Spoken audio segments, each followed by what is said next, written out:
अहिले मधेस सुन्ने र आफ्ना कुरा भन्ने अभियान अन्तर्गत 5 गतेदेखि मध्य प्रदेशका सबै जिल्लाहरूमा विभिन्न प्रकारका कार्यक्रमहरू, कहीँ औपचारिक रूपमा सभाहरू भने कहीँ अनौपचारिक रूपमा भेटघाटका दर्जनौं कार्यक्रमहरू यहाँ राजविराजसम्म आइपुग्दाखेरि सम्पन्न गरेर अब हामी यहाँबाट फर्किँदैछौँ। खास गरी मध्य प्रदेश जहाँ हिन्दुत्वको भावना मजबुत छ र जुन प्रदेशले संघीयतालाई संस्थागत गर्नमा अग्रणी योगदान गर्यो, तर संघीयता अभ्यासका यी पछिल्ला वर्षहरूमा सिंगै देश सँगसँगै मधेस पनि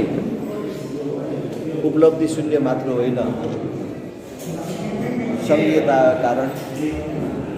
प्रताडित छ। त्यो ठाउँमा गएर त्यस क्षेत्रका नागरिकहरूसँग अन्तर्क्रियाहरू गर्ने, हामीप्रतिको धारणा पनि सुन्ने र हाम्रो कुराहरू पनि भन्ने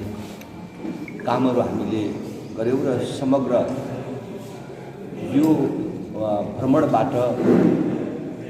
जसरी मधेसमा संघीयताप्रति, प्रदेश व्यवस्थाप्रति प्रेम छ अथवा यहाँका मानिसहरूको, नागरिकहरूको प्रतिबद्धता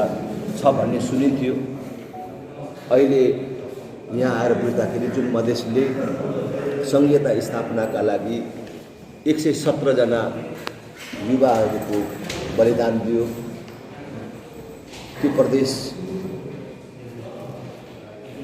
खुसी हुन नसकेको र धर्मनिरपेक्षतापछि हिन्दुत्वमाथि सङ्कट पैदा भएको महसुस गरेको र कुनै न कुनै प्रकारको राज संस्था अथवा एउटा एउटा अभिभावक चाहिँदो रहेछ भन्ने निष्कर्षमा पुगेको हामीले महसुस गरेका छौँ र आगामी दिनमा फेरि मधेसका अन्य समस्याहरू, जसरी देशभर मिटर ब्याज पीडितका समस्या, सहकारी, लघु वित्त, बैंक तथा अन्य वित्तीय संस्थाहरूका कारण मानिसहरू प्रताडित हुनु परेको, अविकसितता, बेरोजगारी, यी सबै विषयहरूको बारेमा पनि जानकारी लिने मौका प्राप्त भयो।